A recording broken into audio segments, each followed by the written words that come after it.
Welcome, fellow seekers of the past, to another episode of Bannworth Academy Ancient News. My name is Dr. Tiffany Bannworth, and I am the founder of Bannworth Academy of Classical Education.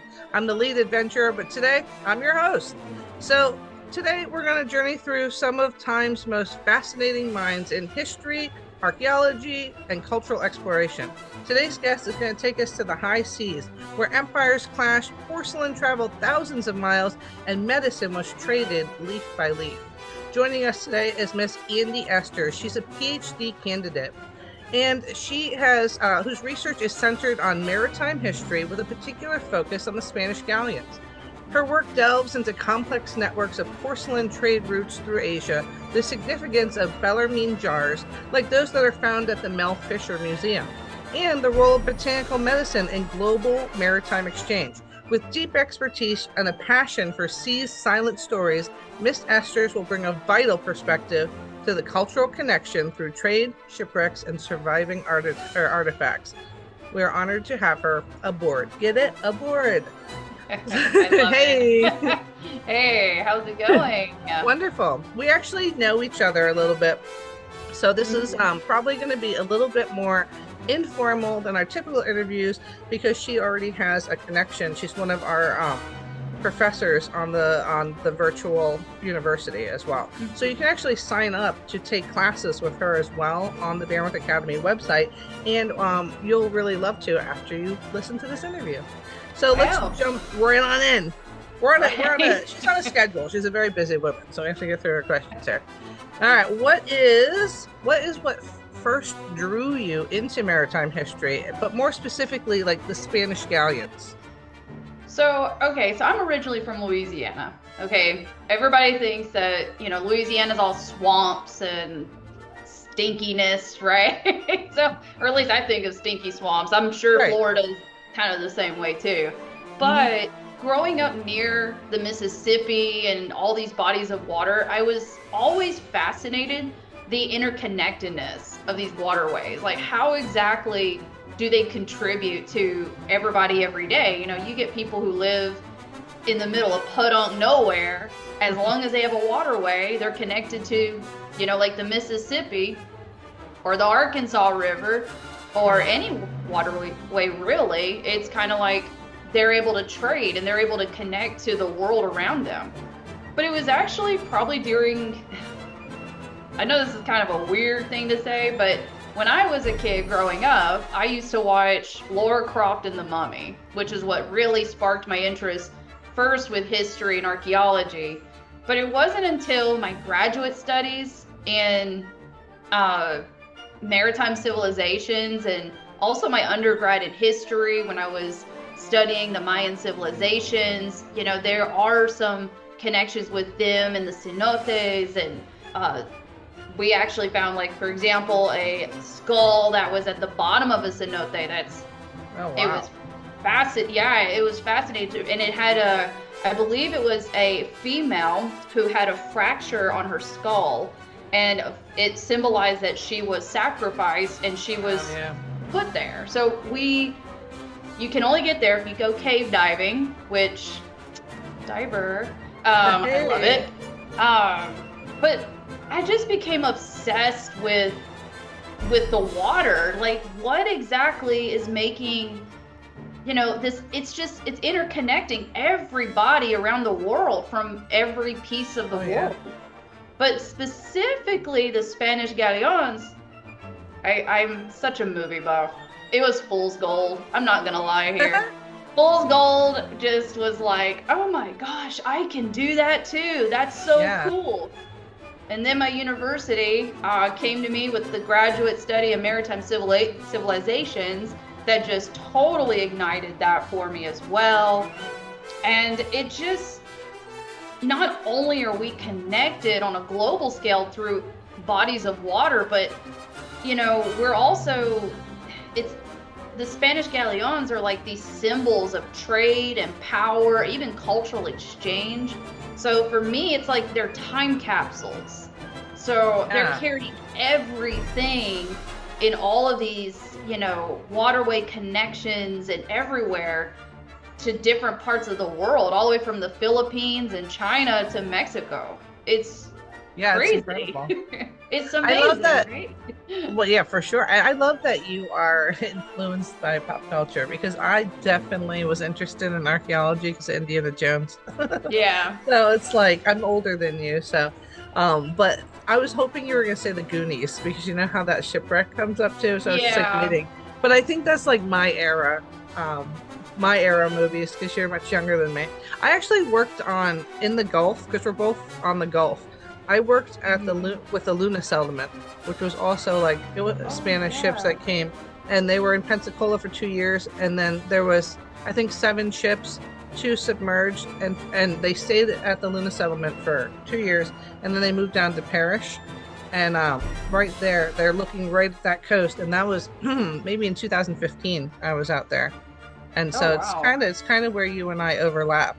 We'll just Yeah. meet like an L in the Gulf. We'll just make it to each other. Yeah, Let's maybe. yeah, right. Like, what are you working on? Oh, what a coincidence. So am I. I know her. Um, can you give us a snapshot, which I think you kind of covered, but if you wanted to add anything to it, can you give us a snapshot of the global significance of the Spanish, I'll say it your way, galleons, during its peak, particularly the trade and empire building? So like Spanish galleons, like I said, for me, they're like, I hate to say it in this way, but they were kind of the backbone of the first truly global economy. Mm-hmm. So, but I'm talking about linking from Asia to the Americas and to Europe. I mean, we Yeah. can see all of this network, these sea networks, because of the Spanish galleons. We see other influences as well, obviously. Dutch, we have the East India Trading Company. We have Yeah. all of these different companies as well. But of course, I'm focused on Spanish. Yeah. But But the it's one good. that sorry, go ahead. I said, but it's good that you found your area of focus so you can really become the expert in that. Oh, it's a rabbit hole. You got to be careful. Once you start looking, ooh, this looks interesting. Ooh, this is interesting. So, I mean, because one particular trade route that I'm interested in is the Manila Acapulco trade route. And it moves silver from the Americas to China in exchange for silk and porcelain. So while European goods were flooding the colonial market, so you're Oh, wow. seeing all of this just kind of this interconnectedness where even in the country of Colombia, I think very recently we have the Jose Galleon that was just the San Jose that was recently discovered. And Yeah. I think it's the largest amount of treasures that they ever found. I Wow. could be wrong, but it's up in the billions, That's worth. And amazing. Is they actually, Acapulco on the western side of Mexico? So did they yeah, go through the Pacific? Because this is pre-Panama Canal. yeah, So they were sneaking in the back door, getting their silver trade on, right. and then we have Europe coming in from the Atlantic side. So on both sides, there was a really flourishing trade. Yeah, exactly. And I mean, because we can find examples of Chinese porcelain in Mexico. You can find Wow, it. that's surprising. You can find it in Mexico. It's been found in the Dominican Republic. It's been found in Colombia, Peru. It's been found in all of these areas. So it's Yeah, clear that, hey, it's coming from yeah, China. We know it is. So, yeah. because, That and the is only way, surprising to find there because in college, because unless you're specifically studying it, they don't really teach you that in just like the generalized archaeological courses. I mean, obviously, no, when you filter off into your expertise, because my expertise is biblical archaeology and like Mesopotamia and stuff like that. So I never got yeah, into that. So it's interesting to consider. So it's do you see really the cool. Chinese medicine coming in too? So we've seen like indigenous medicines that have come in, but you'll see most people think of spices that come from India, Oh but yeah, we've even seen Chinese medicines that yeah, have been found. Now it's very rare, very difficult to find it preserved, obviously, like from that yeah. era. But I do know that there have been the boxes. You That's can awesome. find the boxes very deteriorated and it's really hard to find them, but they have been found before. So there is, and you can Yeah, even see, you know, because back in the day, before regulations, you could take plants with you. Yeah. You can actually find the species of Chinese plants that are or Asian plants that originate in Asia that have migrated to there, and it's like, oh, I wonder how. But yeah, no, that's incredible to consider. Now everybody's just sneaking in on the boats, so it works there. I'm sure there's still Oh yeah. a trade that we aren't talking about. All right, here we go. It says you've worked on the Bellarmine jars at the Mel Fisher Museum. Could you explain what that is and why it's historically significant? Man, and it's really funny with that Bellarmine jar. Hitting your hot button issues here. Oh, yeah, I know, right? So it's the Bellarmine jug or jug, whatever you want to call it. There was only one that was found on the Henrietta Marie, which was an English slave ship. So it was found in this wreck, and I'm sure you're probably familiar with that being out in Florida. Yeah. So vaguely, I wouldn't know to your detail. Yeah, so the Henrietta Marie was a slave ship, right? They were full of African slaves during the slave trade from England, and they were coming to the Americas. It ended up sinking off the coast. You can learn more about it at the museum's website. But this, Bellarmine jugs are kind of a mystery item. It was a very weird thing to find, and it's the only one. It was the only one that was on the whole boat. It could have been for liquor, which is basically, it had the stamp of a bearded man. It has a man on the front with a little beard, and it's actually meant to mock the Catholic cardinal. So it's kind of ironic with alcohol. Or we don't really know, but it also could have been used as a witch bottle filled with charms, because the presence being on a slave ship could hint that we're blending these superstitions as well. But it was really cool. The is the superstition of the slaves being traded, or the people who are driving the boat? Who do you think that? It's kind of a mix, because what they basically, with the different cultures from Africa, right? We can see examples where they've kind of mixed it. So, for example, in New Orleans, we have voodoo. Oh, yeah. Right? Yeah. It's quite a mix where they use saints from Catholicism into their practice as well. We can see that with imagery. They kind of did the same thing with the Bellarmine jugs. The whole idea was to use the Bellarmine jug, and it's to put a dark entity to contain them. And so you're not supposed to undo it. So I was well. And it was open. And it was open.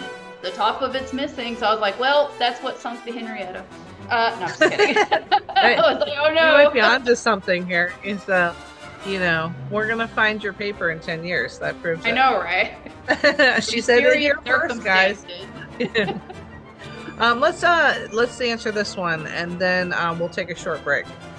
Tell us about your research into the porcelain trade network through Asia, and how did this network intersect the Spanish maritime routes? Yeah, so the Spanich galleons, which we know by now, that's kind of covered because we talked about China and stuff, but still, they were the latecomers to the Asian porcelain trade, because Chinese and Arab merchants had dominated the Silk Road, for centuries. Yeah. So we do find examples throughout the Silk Road. My research traces how those ceramics adapted to new markets. So when Spain had actually colonized the Philippines, they kind of became the middlemen between Ming porcelain all the way to Mexico. So it's kind of thanks to the Spanish that they were able to really go more on the global scale, not only on the land route of the Silk Road. For example, blue and white designs for Islamic buyers became prized in Europe. Oh, okay. So we can see in porcelain, when we think of Chinese porcelain, we always think or at least most people think of that pretty blue on the white, and that's actually not always most accurate. That's a little bit later. The earlier porcelain's like a greenish hue. So that's the one that's really like, because it's a specific kiln and glazing process, and it's absolutely stunning, but it's harder to find from that era. And so those designs of the blue and the white started really influencing, like, for example, in Islamic countries, we start seeing porcelain, different types of porcelain in Portugal. They started adopting that as well. The Dutch, English. Oh, wow. So it's actually been influenced quite a bit. Now, maybe I'm a little biased, but my biasness, it's not as sturdy as the Chinese porcelain. So Chinese porcelain is in a crate being traveled thousands of miles, and then, but I moved like a plate of porcelain and it shattered. There's a difference there. Yeah. It makes sense. All right, we're going to take a short break and we'll be back in a few minutes. Sure.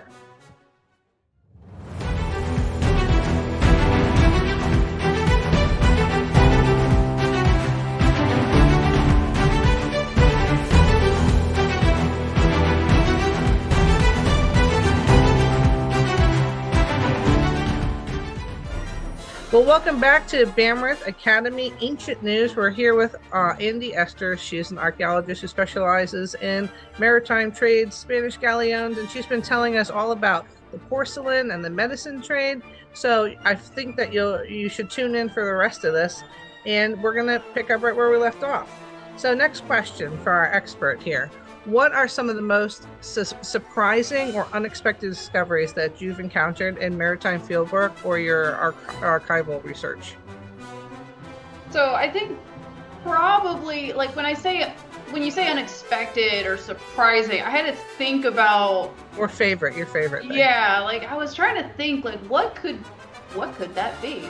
I think one of them was when I first started archaeology, right out of my undergrad. I was working in Guatemala, actually, and we were doing a site called Hamul. And at Hamul, this is in the Piten jungle. You know, it's the real deal. You're in the middle of everything wanting to kill you. So there we found shards of pottery, and I just, you know, when you're a first-time archaeologist, and I'm sure you have the same feeling, is that first time you ever really find something from especially classical period, you just look at it and you're like, I got overwhelmed with emotion with that one. That one was I was like, oh, this is, it's kind of like that solidifying moment of, this is real. Like, people really use this. And it was the same with the Bellarmine jar. I was like, somebody either was an alcoholic or just kidding, or it was a witch bottle, you know, and we don't know because we just don't know. There wasn't much of any records because of the situation with that ship, but you find so many cool things, and those two were probably the coolest things that I ever had went and found, I guess you could say. I didn't find the Bellarmine jar, but I did find the pottery, and I thought that was super cool. Discussions of foods and medicines that were perfectly preserved. You can still find, like, the olive pits that can date back to where exactly that those olives originated from. You know, we can locate where that came from. There's been studies of banana trees. You know, where did these species of bananas come from? And I just think all of those are mind-blowing. But that I've encountered were probably those two. Those were probably the coolest. I emotionally reacted to, because, you know, even though I'm an archaeologist, I'm there with permission. We say I sneak on to paleontology digs, but I'm actually, you know, been invited or I'm supposed to be there.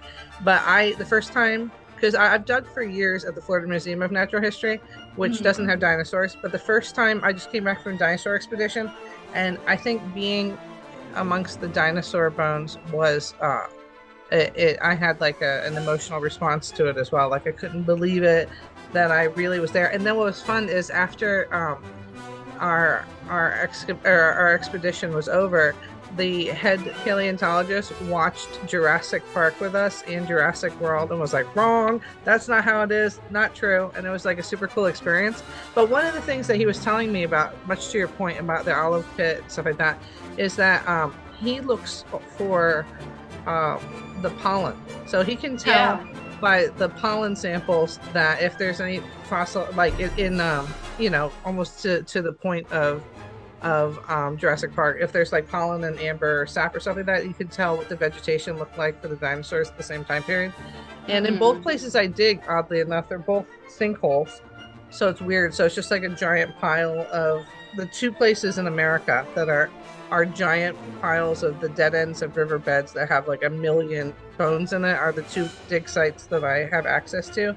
And it's pretty sweet. So you just like find stuff you just throw your trowel and you like find something else. So it's ruined me for archaeology. I almost feel like, because now archaeology is very slow for me, because the two paleo sites are like incredible. You're like always finding stuff, but very cool. And I definitely know what you mean about having that emotional response to like, oh my gosh, it's here, it's in my hands, I get to touch it. I'm the first person since antiquity that's laid their hands on it, like I know that feeling, and it is really an incredible moment. Let's see, the botanical medicine trade is a fascinating area, because it's kind of, a lot of the medicine you would imagine would dry up or be used up. I know you're talking about the boxes, but it says, how did plant-based remedies circulate across oceans, and who were the primary consumers? Yeah, so it's kind of, I always make the joke of like, gee, I wonder who were the first people who would eat this and say, oh, this is bad, and then die. I used to always make that joke, because when you think about it, it was kind of like, trial and error. And that's essentially what a lot of it was. But for example, we do have Jesuit missionaries in Peru that would ship, and I'm going to butcher this name because I'm terrible at pronouncing names sometimes, but it's Sinchanoa. I think that's how you pronounce it. If it's not, I'm sorry. We're taking your word for it. Right? But it was an herb for malaria treatment. Oh, wow. So they would send that to Europe for any malaria-stricken areas, while Asian spices, clove, I don't know if you're familiar with the botanical remedies of using cloves. I know, with teeth. Yeah, it's a painkiller. Yeah. It's a painkiller, and that became kind of the over-the-counter medicine. If you had tooth pain, if you had pain anywhere in the body, it was also for cleansing parasites. So you can eat cloves, and it was for parasite cleansing. Now you can do papaya seeds now too, or the papaya. You have to swallow them whole though. But I feel like I should do a parasite cleanse now that I've been talking to you. I got cloves around here, and I'll just eat a papaya. You can just chew on it. You can put it nowadays. You can put cloves in toothpaste. And I have that. Your breath, everything. Like it's a fantastic herb that comes from Asia. And a lot of people think that this is for the elites, and it really wasn't. Enslaved Africans carry knowledge of plants as well, like the Guinea pepper, which entered into the European pharmaceuticals much later. So we have evidence of these plants and quote unquote the customer base.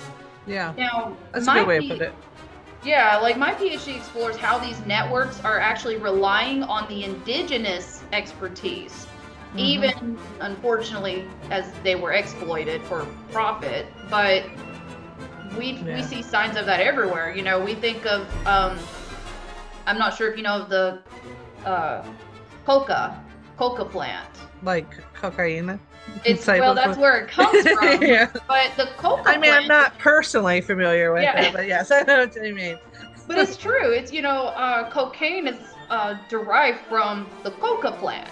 Now you have to put chemicals to make it to what we know of as cocaine, but they used to chew the leaves for energy in the fields and stuff like that. They still do. Yeah. You can find people doing it in Colombia all the time. They're up in the mountains and they chew on the coca leaves for the altitude sickness. Oh, yeah. So, and it tastes horrible. I tried it. I was like, bleh, but it works. I don't get sick when I go to Bogota anymore. Oh, so, wow. I know. I was kind of worried about altitude sickness in a few of the places I was supposed to dig. Not that I'm going to have coca leaves on me, but it's cool to know that it definitely works. I probably will be stuck in that jail if I had it in different places with it. But that's like, if we ever hike Mount Everest together, we're going to have to smuggle it into the country, just in case. I wonder, too. I mean, like, I wonder if it works to that extreme. You know, to altitude sickness. Because I know that they do an altitude, there's a Sherpa tea that they have at like base camps. And it's like very normally accessible herbs that it's almost like what they give pregnant women, like pregnancy tea type of stuff. It's like the same type of thing, except it has like mountain thyme in it, which isn't typically in like pregnancy tea. I guess it's just anti-nausea stuff, but they have that too. Let's see here. So as a scholar, so you balance, you know, you do a lot of research, but you also are out in the field a lot, which is like living the dream. So as a scholar, how do you balance your field work with your research and writing? And what does a typical like research cycle look like for you? So do you go out into the field, do, you know, an expedition and then come back and write about it? Or do you do the research first so that you know what you're looking for when you go out in the field? So how does that look for you? I typically do go out in the field first, and then I write when I get back. So like I mean, I want to be educated on what I'm looking at, but I don't want to have any preconceived like notions that would kind of shade my interpretation of my artifacts type of stuff. So I write afterwards, but I know some people do it the other way. So how do you go about it? Yeah, so I actually like to do my own, I like to preview what I'm going to be doing, right? Like obviously with any kind of archaeology, with any history, everybody knows as well as you do, research is probably your best friend. Yeah. You can research, you know, you can think about a site for a treasure, let's say up in the Appalachian Mountains for 10 years and you think you've got it down, right? Yeah. And so for me, it's like I like to look at I call it preview research. Then you've got fieldwork seasons, right? Like, you know, like there's a seasonal time for everything. Hopefully I can get back over to Florida to help out with an excavation in the Florida coast. Where are you going to be at? They haven't told me yet. I'm kind of like, okay. I wonder if you're going to be in the Luna settlement up in Pensacola. Maybe. I'm not sure. I have to double check on which one it is. They have like 3 or 4. Like two of them are in Florida, and then one is out in the Dominican, I think. Because I went to Parrish afterwards, and I don't know anything about what happened at the Parrish site. But as far as your like journey of Galleon, I would be wildly interested. I think now they have a field school operating at the Luna settlement. But I was there 10 years ago, a decade ago. But that'd be wild. I'll wander over. It would be hilarious if you were in like my backyard. You're like, oh my gosh. Oh hey, there you are. Yeah. We'll have to take a picture for the internet together. Right. But so you basically do the same that I do. So you pre-research. So you vaguely know what you're looking at. I mean, not more than vaguely, obviously. Then you do it, and then you take in that information, and you write your report. Because I know a lot of people, I do know people who do the opposite, where they write their papers and then they go to prove their papers by going out in the field to say, I believed it was here and now I'm going to go to that place and I'm going to find it type of vibe. But then I feel like, which I think is cool too, like I would love to do that at some points as well. But I think that sometimes when you find stuff that doesn't fit into your narrative, that you make it fit into your narrative because you're like dead set on it. But I would love to be like, I think I can find the lost city of gold and then go find it. Like that would be pretty special. Yeah, I think it depends on what it is. You know, like if you're sitting here saying, oh, I know where Atlantis is, right? And then people have been looking for that for centuries. Yeah. I think it might be a little premature to be writing a paper that I know where it is. I found it, I found it. Like, I think somebody actually did that once. I Yeah. forgot.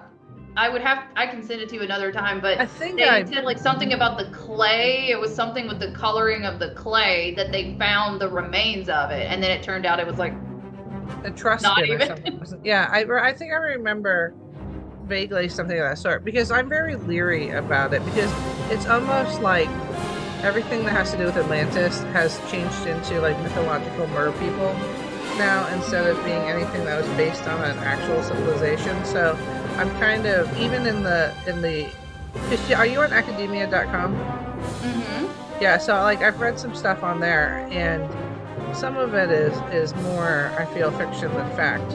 Yeah.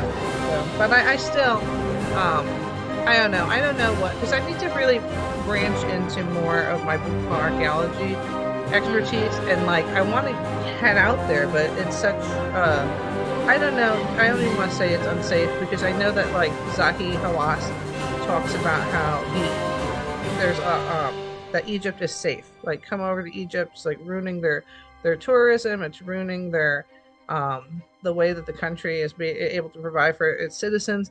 And so I'm leery about publicly saying that it's unsafe, but like I sometimes worry, as a widowed mother of 8, that of going somewhere for my own studies, and then something happening to me. I want my kids at least to be older. So like I said, when I'm like old and crotchety, then I'll wander out to there and see how it is, when my kids are adults. Although 2 of my children are already adults. 2 of my children are, my one son's 23 and my other one is turning 19 this year. So I just have to get the rest of them over the hump to make sure. Get over the hump. Go. Mama's got to go to Egypt, Mama's gone to the Mesopotamia. Right. Let's see here. So you are a PhD candidate. So what are you writing your dissertation on? What's your central question that you're trying to answer, and why does it matter today? So my main question that I really look at is, how did colonial medicine, like how did the colonial medicinal trade rely on indigenous knowledge, even as it erased its origins? Wow. That's what I'm going for, because we've already kind of touched on this a few times, but we have such a wide and extensive knowledge base, even within our indigenous communities everywhere around the world. So even though these communities have been devastated, we can still learn learn from them. And we kind of have this, today's world, we grapple with biopiracy is what they call it, and vaccine equity. Like, who takes the credit really when we come up with these things? Like, and we have to understand historical patterns to this. So it's kind of like, once we understand the history, there's a lot of this, I don't want to say, like, I'm not trying to offend anyone, but like the hoopla when they're like, a cuphouse ceremony and all of these like very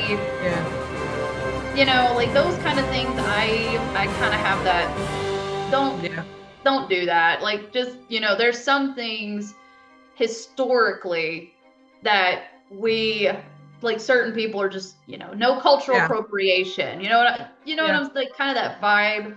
I'm like on the fence about cultural appropriation, because I believe like the new cultural appropriation vibe is like not cultural appropriation. It's like it's like the reverse of segregation. It's the reverse of integration. It's like trying to resegregate. But I do believe that the people who write history are the people who write down the history are the people who can change it. Or how it's going to be remembered, and they can definitely appropriate the information and say it was they who discovered it as opposed to the real finders.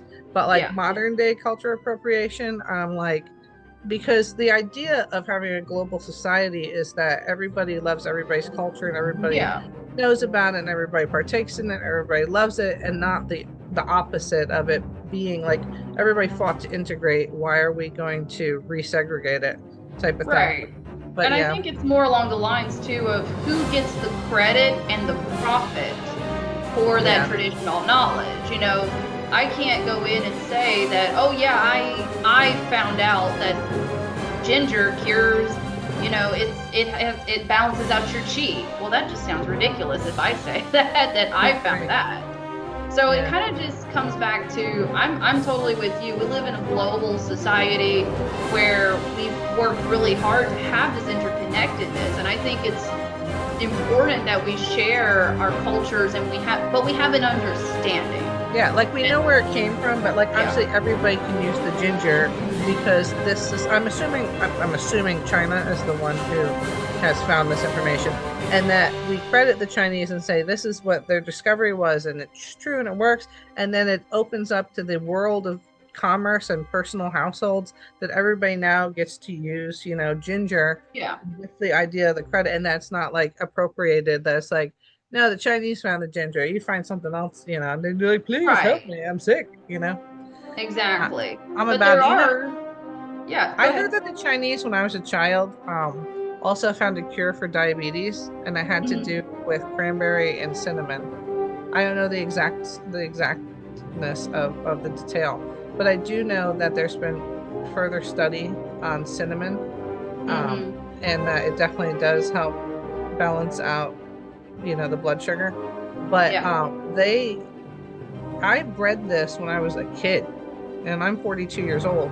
So and to your point, I don't hear big pharma, which they're never going to talk about it, talking about it or crediting, you know, China with it. I think I just happened to come across it when I was looking for kids. So like I would read like the dictionary when I was a kid, and I would read like phone books. Sometimes I would just scan for things, and then I would read like weird stuff, because I was a kid pre-internet. Like this is not I don't know if I was pre-internet, but my household didn't have internet until I was 17 years old.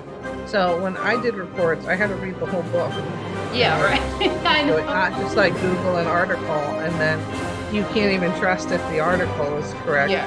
So at the time, I don't know how I came across that information as a child. It was in a book. So it was a published book, and nobody talks about it to this day. Yeah. So it is a strange thing, and it's like you say, like people sometimes just like bury it. Well, like for example, too, there's like, we call it in North America soursop leaves. Oh yeah, I know what that is. Yeah. So that's like a panacea. What is it? A panacea. Like it cures a lot of stuff. Yeah, and I'm probably, you know, hopefully we don't get I'm not going to sit here and claim it does it, but there have been studies that it alleviates or it does attack cancer cells. Yeah, I've heard that too. So there's all of this research, and in other countries, such as Colombia, my husband's from Colombia, that's why I know that. But in Colombia, they eat the fruit or drink the tea on a regular basis, and so they don't have. Yeah, how's their national cancer levels? Pretty low, I'm assuming. I would have to double check, but they're lower than the average U.S. Yeah. Well, I feel like U.S. with the food that we're eating, we're like the hotbed of disease at this point. But yeah, that'd be interesting. I know Sal de Parker or Parker de Sal, something like that, is also supposed to fight cancer, and I think it's from Middle or Central or South America too. So they got the Americas have a lot of cancer fighting substances that God intended for us to use. Right. And it's also interesting because one thing that really interests me also with the Maritime is this is more of the science, like marine biology side of things, but pharmaceuticals, they derive some of them, you know, from plants. They take these pieces of like for example, white willow bark. I don't know if you ever heard of white willow bark.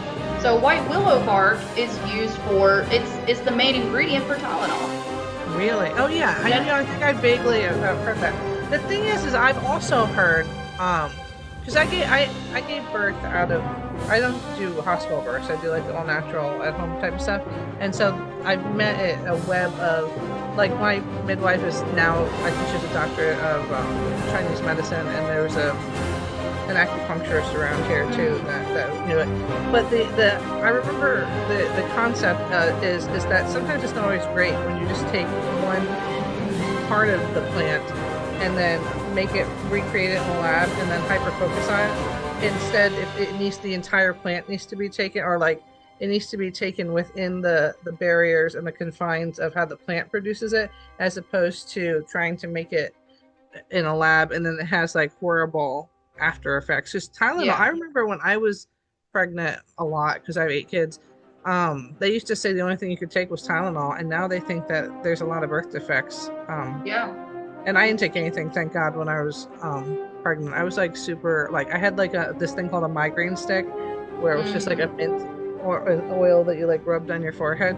There's yeah. probably other stuff in it, but thank God though, because you find out all what's supposed to better mankind, all the modern medicines always have weird side effects. You can't even trust Tylenol now. Yeah. You know, Is essentially now linked to liver dysfunction. yeah, and It, like it is worse for the babies. It's yeah. much worse But in utero even babies. but even worse is, we expel us taking all these medications. We expel this from our bodies. Where do you think our sewage is going into? Oh yeah, The so ocean. And we it's back actually, into our food and stuff because the fish. yeah. We eat. And in the oceans, and this was actually some research done out in Florida, I think around Florida Institute, I can't remember, it was up around Orlando, I think, or it was outside of Orlando, but anyway, they did some research because they were finding there were these growths on bull sharks in the area. There were these like lumps. And it's because the waters are contaminated with medication. Wow. And so it's physically changing it. So I'm sorry, we went off on a whole different tangent. No, but it's interesting. It's cool. fascinating. It's like these things are supposed to make us better, and I am not against modern medicine. I'm really not.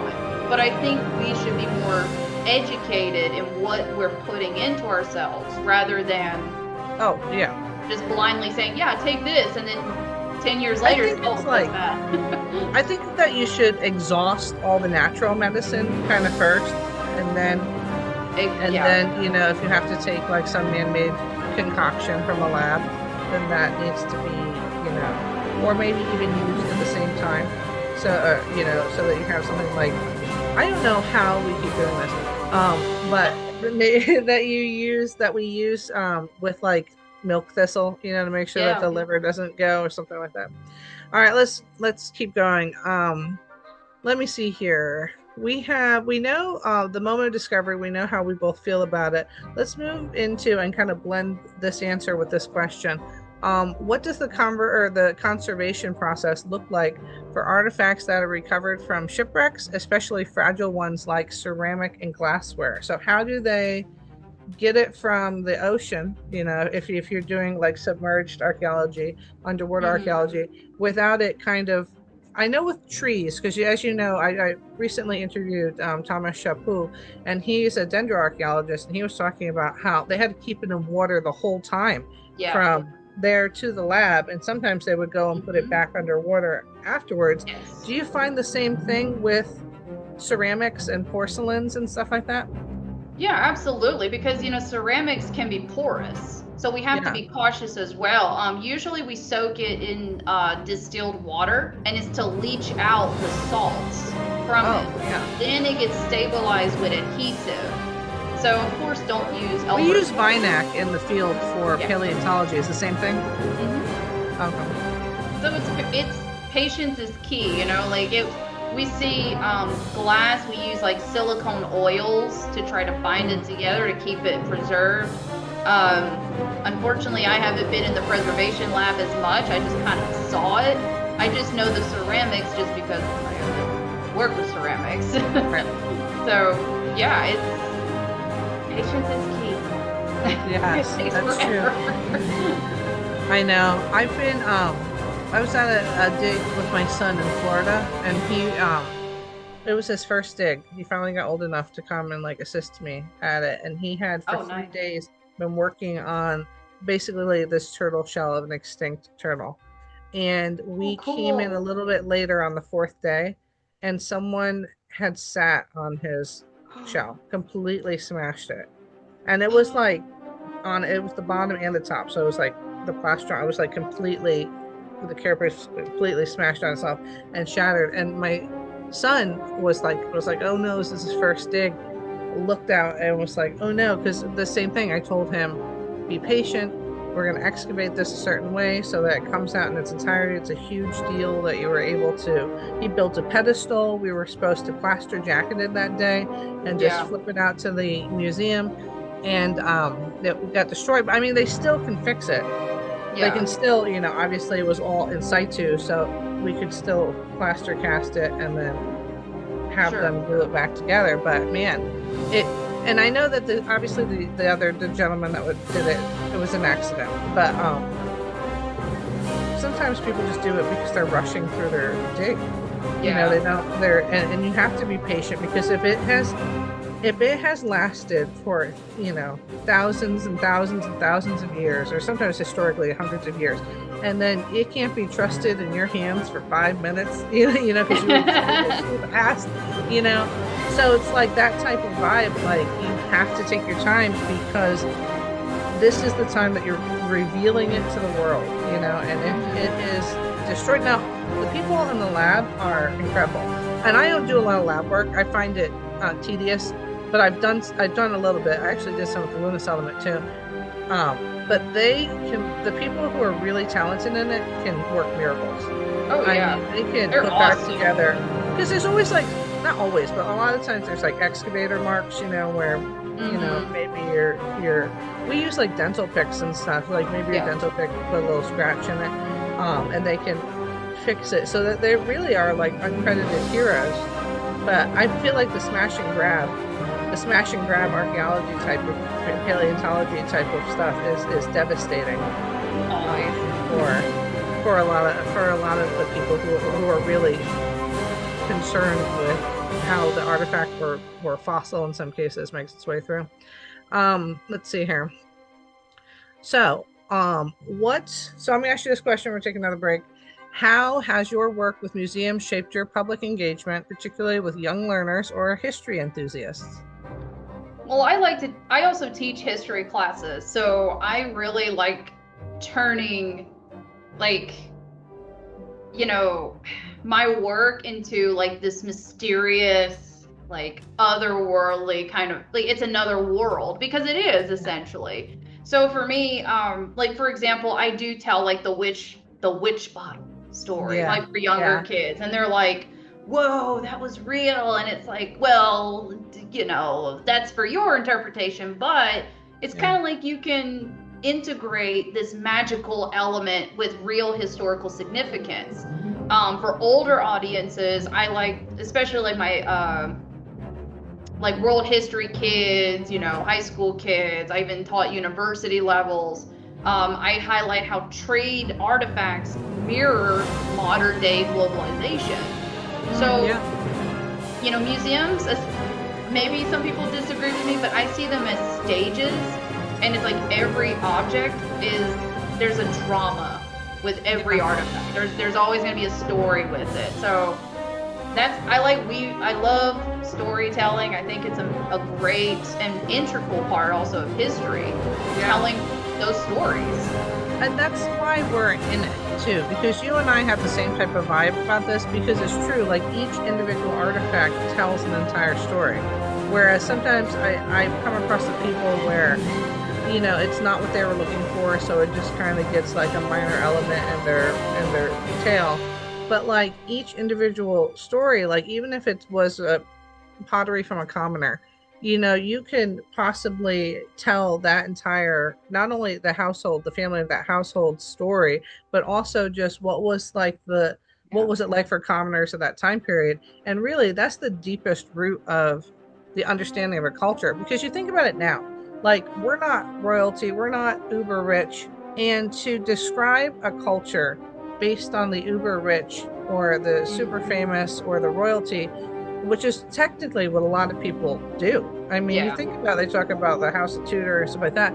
Like, it's not what we actually describe America as now. Like, the uber rich, the people in Hollywood, That's not the basic American journey. And if we were 3,000 years in the future and we only looked at how celebrities live and how, how the very, very rich creme de la creme of society live, we're not going to know at all about the homeless people, about, just the common Joes walk through life, which is the majority of the population of America. The majority of the population of America isn't super rich. So it's like, I feel like people like you and I who are interested in every artifact's tale that are going to uncover the real vibe of, because even when we talk about ancient Egypt, we're talking not necessarily about what the everyday citizen of Egypt is, about the royal families, so to speak, and the pharaonic culture and the cultures of the gods. We don't talk about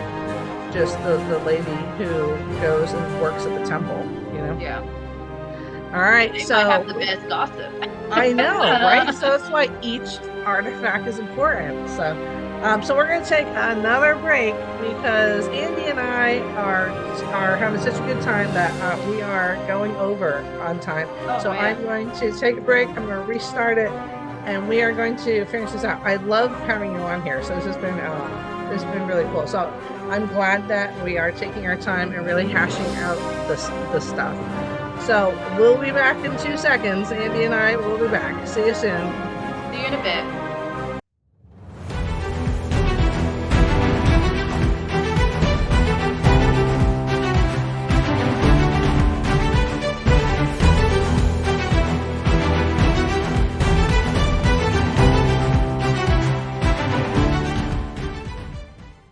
Well, welcome back. It is Dr. Tiffany and Andi Esters. We are here. We are talking all about maritime archaeology and all types of interesting things that our conversation has taken us to.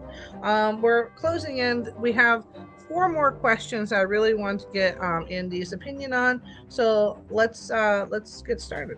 It says here, what myths or misconceptions about the Spanish galleon or just maritime trade do you often encounter, and how do you dispel them? So I think the biggest myth is that, now while I focus on the Spanish galleon, right, I'm focusing on that the most, it's that these were European achievements, that these maritime trade routes are only European achievements.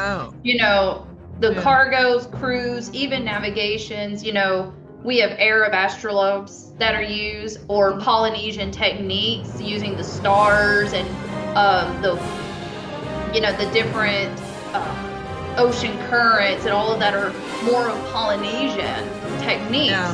It's deeply multicultural, and we even have examples from, maybe not on a global scale like to the Americas per se, there's theories out there, but we can definitely see, like in the Indian Ocean, that there was already trade going on. We have trade already happening. So when I see this idea, and I hate to say it, but it's kind of like this, the Europeans did this, the English did this, and it's like, well, you kind of are a little bit more later in the game, but the English, did a lot and took a lot of artifacts.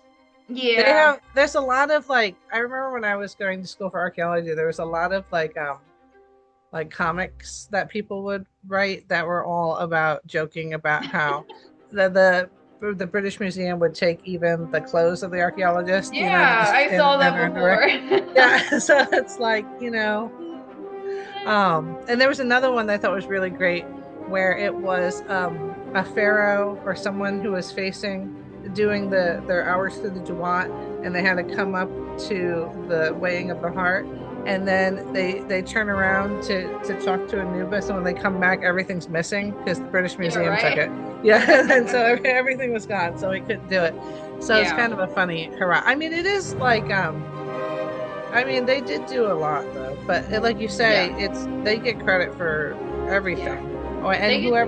They wrote the history almost, because it's like they're the ones who found the artifacts, and so they've almost interpreted the details for us.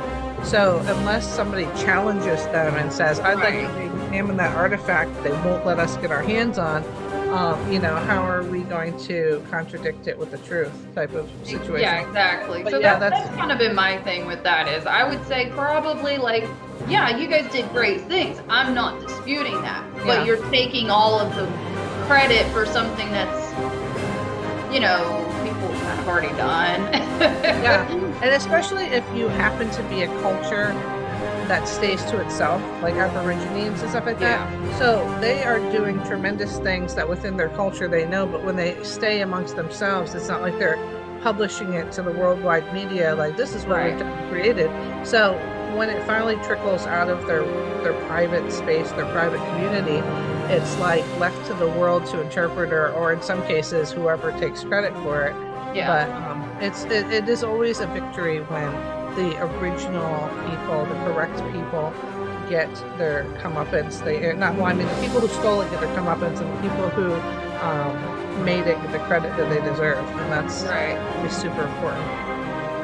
Let's see here. Moving into the future, how do you see technology transforming the future of maritime history research and like LiDARs and stuff like that? What do you? Because I don't really do a lot of maritime stuff. In fact, even on the Luna settlement, I stayed on the land. I didn't go into the underwater archaeology portion of that dig site. So, what type of are they using certain types of technology like sonars and stuff as it is, or is there something in the future that you see coming up that's going to really just pull the lid off of it, and it's going to really make a huge impact on it? What do you think about that? Yeah, like for now we use mostly like GIS tracking, right? So we use a lot of GIS, and then we also have like the 3D modeling now, so where we don't have to, I guess you could say, bring it all back up, because one of the biggest problems, as you probably heard with your previous guest, bringing a wooden ship up, the air, the sunlight, all of it will just it'll just be gone. So it's been fascinating research, and I've actually been seeing quite a few publications using drone mapping to get more of a air, like even from the air, but also with LiDAR, underwater LiDAR, we can use GIS tracking, all of the 3D modeling, all of that. It's fascinating. You don't even have to take it up with you. It's there, and it's preserved where it is. It's kind of like I think also in Egypt, right? Don't they now? They're leaving them there. They're not. Yeah, for sure. Like they're all in situ, and they might study it, but they've been leaving it. Especially Bosahi's been instrumental in it, and he also has been closing off pyramids from the generalized public as well. But it's something I didn't ask Thomas, the guest we're referring to. But I was thinking about, like, by this time, haven't these shipwrecks or underwater whatevers that we're looking at, haven't they become coral reefs and stuff? Like, at this point, aren't they, like, really integral to the aquatic life that's living in that area? So to just take it up and remove it could disrupt, like, thousands. Exactly. And that's another angle that a lot of, conservationists point out. It's not even on the historian side anymore. It's also conservation, because as we know, our oceans, there's dead zones now, and when we actually intentionally sink ships that are non-commissioned anymore now. We actually see that, especially like in the States, trying to bring back. They do it locally where I am. Yeah, and it's to bring back the aquatic life. It's to revive those areas. So whenever you're talking about bringing up a ship from, say, 1400 or 1500, you're all the ship will be some fish's neighborhood, and right? that's somebody's home. You can't just take it. It's Nemo's house. I thought about. I thought about that when I was talking about him, but I didn't say it because I don't know why. I felt like it would be like he'd be like, we're not really concerned with that. I don't know. I don't know what his feelings would be. It really would. And I think we as historians, especially for maritime history, we have to not only consider the historical significance, but also the conservation significance. So, like, I'm not against if you see pottery shards and little things. Like I'm not 100% removing that, but I've seen, I believe it's in Denmark, that they pulled up an entire Viking ship. And you can go see it. It's completely preserved. I don't know how. It must have been in more shallow waters, because coming in from the deep, the pressure change. There is somewhere in Florida that you can dive and you can go through an underwater art museum. Yeah. So it's like a boat. I'm looking forward to that. Yeah. So I'd love to see what your symptoms are if you ever do that dive. I don't swim, by the way, so I know we were talking about diving in the Red Sea. You're just gonna have to like strap me onto your back with like scuba gear and don't lose me anywhere, otherwise I'll be a permanent artifact underwater. You'll have to excavate me in about 20 years. But yeah, no, I would love to do that. So in case anybody's following along, Andy and I are talking about going to Egypt together and possibly getting on some sort of a dig excavation out there, and we were talking about diving the Red Sea. Only one of us might come out of the water, but it was no, I'm not gonna let you drown. I just got my rescue, so we're good. Yes, I'll have to learn how to swim by then. My mom doesn't really know how to swim, so no one ever taught me, but my children swim. And my mom, my grandmother didn't swim. My grandfather could swim because he was in the Navy in World War II.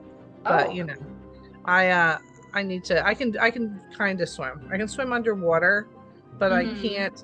If I fell off of a ship, I don't think I would be able to and then do it. So we'll see how that goes. I do want to do at SeaWorld. They have this thing where you can underwater walk. You put on yeah, they put the giant helmet on you, right? Yeah. But I watched a video of a woman recently who, I don't know what she did. She like flipped over a bar and the helmet fell off and she had to swim her way up to the top. So I hope that doesn't happen to me. Well, don't do that, and then you'll be fine. It's always my thing. Well, don't do that. I think she couldn't see what was in front of her because, you know, the helmet was there. So she just kind of stepped over it, but she like held onto the rail, flipped around. So we'll just see how that goes. I'll have to tell whoever's there to also make sure I don't drown. Let's see here. So now moving forward for our students, for anybody who watches this from the public, there's a lot of interest in underwater archaeology right now, in maritime archaeology. So if people and students that want to get into this at any age, even young scholars or people older who are looking for a changing career, what advice do you give young scholars, and especially women, because sometimes it's not always as friendly. I have seen that's not always as friendly to be the lead on something when you're a woman. It's like they're looking for the man around here. And what's funny is my husband, he's passed away, but when my husband was alive, they would call the school that I own, and a lot of things said Dr. Bannworth, and asked to speak with my husband. And I'd be like, why? You know, like he has nothing to do with this, but thank you. I'm Dr. Bannworth. So what advice do you have, you know, going into the field of it? Yeah, that's the great thing about being Andy. You know, nobody knows. Oh, that's true. Sure. But you have Andy with an I. You know, and that's the trick. I signed my name T Bannworth, so it's androgynous. So you can't tell if I'm a man or a woman when I do it. So I feel you on that, because I was taught when I was in college. I dual enrolled when I was in college. I started college at 10th grade. They said that in my college, someone said that if it's a woman's signature, like a credit card, and they're stealing it, they can tell it's a woman, that they're more likely to use it, because usually women do high expense purchases, so they're not flagged as easily by credit card companies. So if you sign your name, luckily. I also took forensic. I took a lot. At first, I was going to do forensic archaeology, so I took a lot of like police classes and stuff as well. And so I did. I did sort of like not a whole class on. There was a handwriting analysis portion of my forensics. Oh yeah, that's really cool. Yeah, so I don't flourish my handwriting, so it doesn't look obviously feminine, and I signed my name T Bannworth ever since that class. So that it's, you know, you can't, you don't know I'm a woman, so you're not gonna be like, she's definitely shopping at the mall, you know, let's use that. Usually, like, you know, John goes to Home Depot once a month and doesn't really make big purchases, and then his wife Mary is going to go shopping, and they can get farther on a stolen credit card account of a female because it doesn't get flagged as often as a man who barely purchases, is what I was told in college. Obviously, there are men who shop all the time and women who don't shop. So these are, but generalizations. Yeah. Yeah. So what would you tell? Give me some advice. What are you going to tell these people? How are they going to break into your field with you and study under you? So first things first, you got to learn how to swim. Well, that's why I'm digging on land. We'll just dig. I'll dig on the shore. I do dig in water though, but like shallow water. I do a lot of Peace River excavations as well.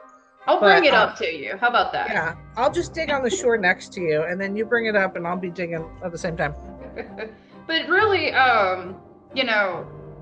dive training really opened doors for me, and that was more of my thing, was really getting into diving, even just the open water. Open water, or they have the Discovery Scuba that you can do where you kind of just test it. You're with a certified instructor. They kind of just tug you along. They help.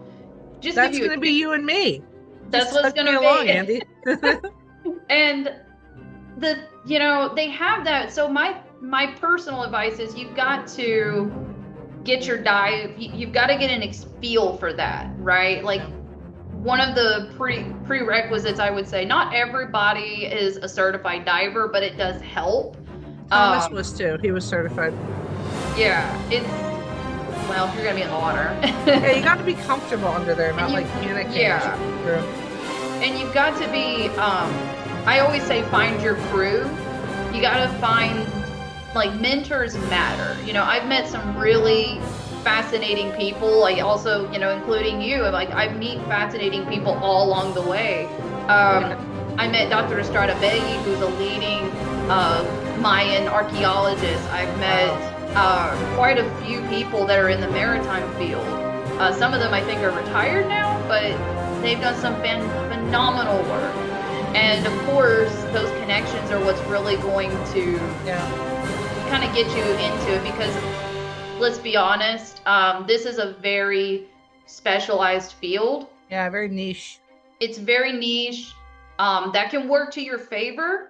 Yeah. If you really, like I said, dive training and you get your crew. My thing has always been with the dive community, though. That's why I guess I'm sitting here like bragging with diving, is that was always kind of my window. And the more advanced you get, like I just completed my Patty rescue, Nice. And so now I'm going to be getting. That'll come in handy for the Red Sea. Yeah. Oh yeah. Like Red Sea, you need to know how to do that.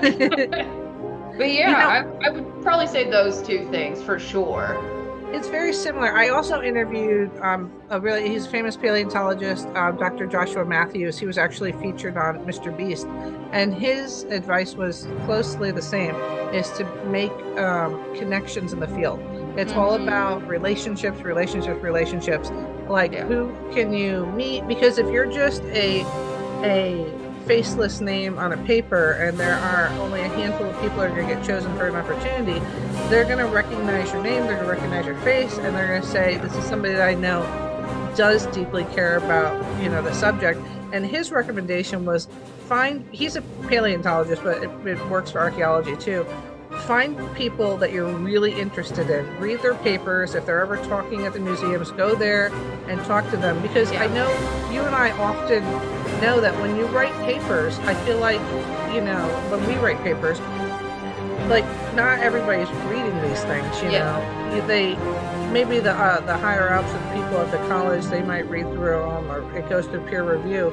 But as far as just people who read it for pleasure reading, it's such a warming feeling that I read your paper, I really loved it, and I've only had that happen a couple of times. I wrote a paper on, I paralleled parts of the Bible with the theory of everything, which is a quantum physics theory of superstrings and hyperspace, and they really, really liked that paper, and I couldn't believe they read it, and I was so happy that they did. So I can only imagine, how special you'll be to that person. Yeah. I said, I've read your paper, I really love the paper, I'd love to work with you, type of thing. And it really opened up a lot of doors. So much to your point, it is what to do. And so being a woman, Be Yeah. stubborn. Yeah, for sure. Don't let them shut the door in your face or don't tell you you can't do it. And then they're going to ask to talk to my husband.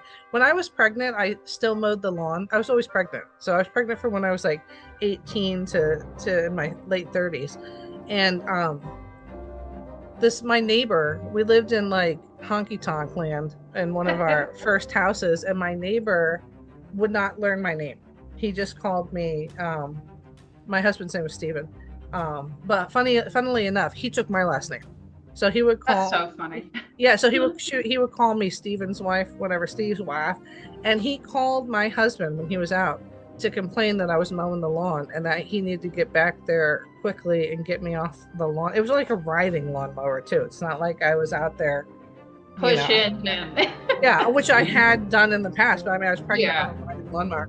And my husband showed up and was like, what? Like there was some emergency. And he was like, get your wife off of that thing. And he's like, my wife can do whatever she wants. And I'm like, thank you. Like, Much to the same here too. When people would call to talk to Dr. Bannworth, they just assumed it was my husband. And I was just, serving him tea when he was doing all of his work. And so what's in the future for you, Mrs. Andi Esters? Where are you going academically on your professional journey? What are you most excited about?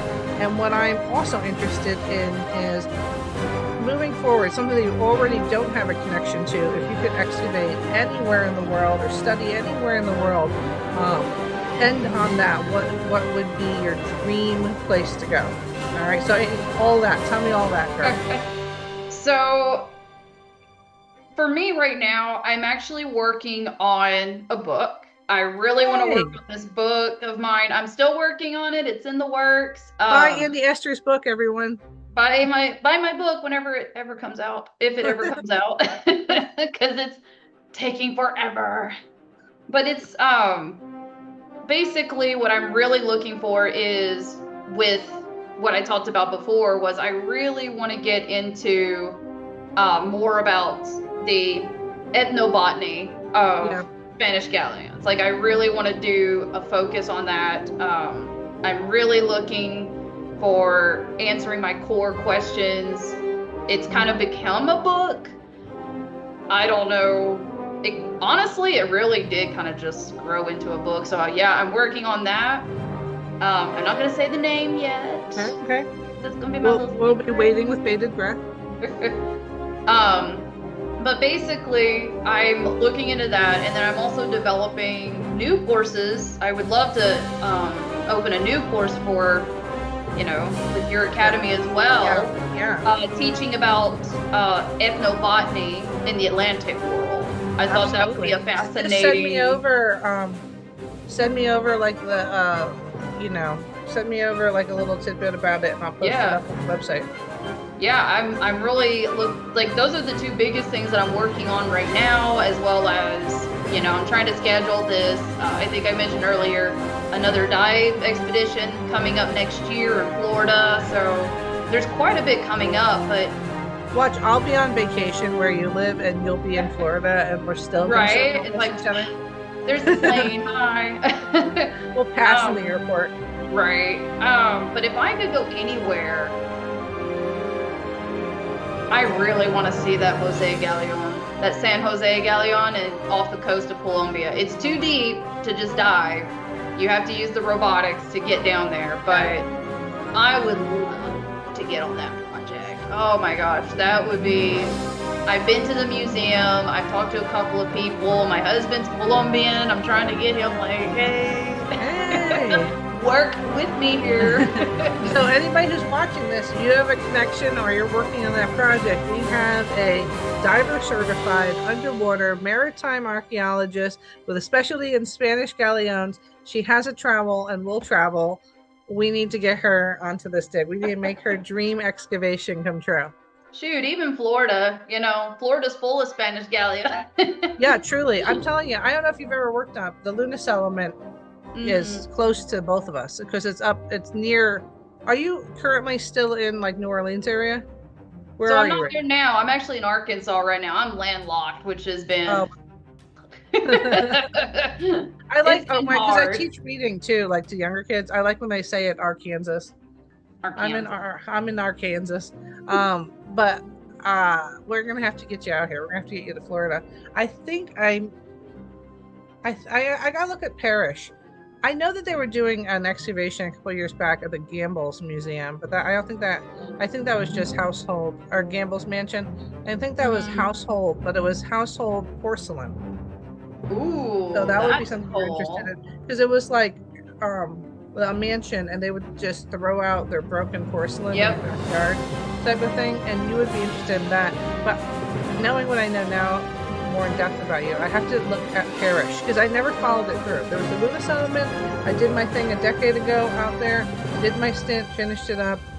It was sort of my thing, you know.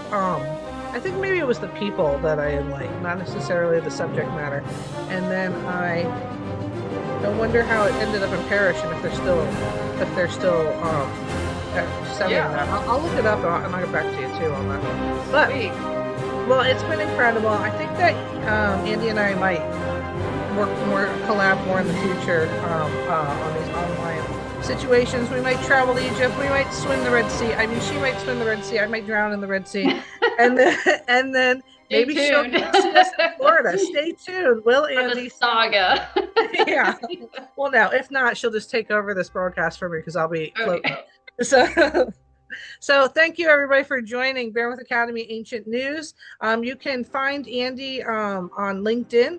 I think she's the only Andi Esters out there. So you can find her on LinkedIn. You know, send her your best questions. Send her your most fantastic expeditions, and get her while you can, because she's going to be a very popular archaeologist. So she's always somewhere excavating all over the world. I'm somewhere. Yeah. I'm actually getting ready to go to Colombia pretty soon. You're right. So that's what I'm saying, guys. You're going to have to reserve her 5 years in advance to even get her where we're going. And she and I might be going to Israel at one point together as well, because I might be working on a project with the Bible, and she is finishing her PhD.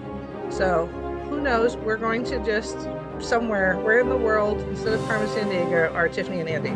That's what you're. That's gonna be the next series. That's gonna be the next right? series. Yeah, I'm gonna have to purchase the Zoom Plus so that I can go as many hours as we need after this. So this interview will be available on YouTube, Facebook, LinkedIn, TikTok, wherever Andy wants to share it. Be sure to share this adventure, comment and like, and like we always say, it belongs in the museum. And remember, both Andy and I, we have travels. We will travel. So contact us and get us on your expedition today. Until next time, keep uncovering the past and embracing the adventure.